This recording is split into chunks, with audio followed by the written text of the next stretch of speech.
Aziz o'g'il qizlarim, el yurt dardiga avvalo kim yaraydi? Albatta sizlar yaraysizlar. Yangi O'zbekistonning 3-renesansini kim barpo etadi? Albatta sizlar. Xalqimiz, vatanimiz sizlarga ishonadi. Sizlar O'zbekiston tarixiga oltin harflar bilan yozilayotgan buyuk ishlarni amalga oshirishga qodirsizlar. Fursat borida otni qamchilang. Dunyoga o'z so'zlaringda aytinglar. Izlanish va intilishdan aslo to'xtamang. Baxt va omad doimo sizlarga yor bo'lsin. Betakror yurtimizda barqaror jamiyatni va bardavom taraqqiyotni ta'minlash barchamizning bosh maqsadimiz deb shior qilib olsak, marra bizniki bo'ladi. Men yoshlar yetakchilari timsolida kelajak hokimlarni ko'ryapman. Vazirlarni ko'rmoqchiman. Yirik bank va kompaniyalar, davlat va nodavlat tashkilotlari, siyosiy partiyalar liderlarini ko'ryapman. Sizlar menga kuch bo'lib turishlaring kerak.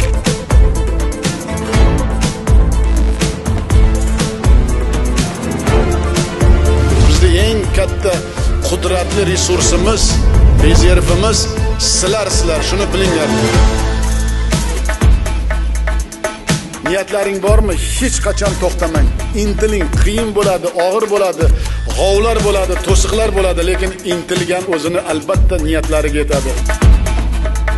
Har tomonlama erkin, ozod va farovon yashaydigan yangi O'zbekistonda hamda 3-renesansda bunyodkorlari sizlar.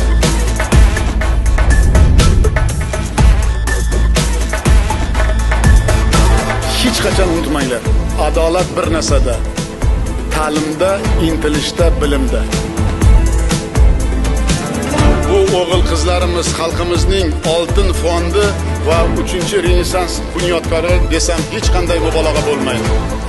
Bu sizlarni yo'llaringni boshlanishi, muvaffaqiyatlardan juda katta ilhom olib, kuch olib, qudrat olib davom ettirish kerak. Faqat va faqat kelajak o'zlaringni qo'llaringda. Bir narsani bilinglar, men sizlar bilan faxrlanaman va sizlarga ishonaman.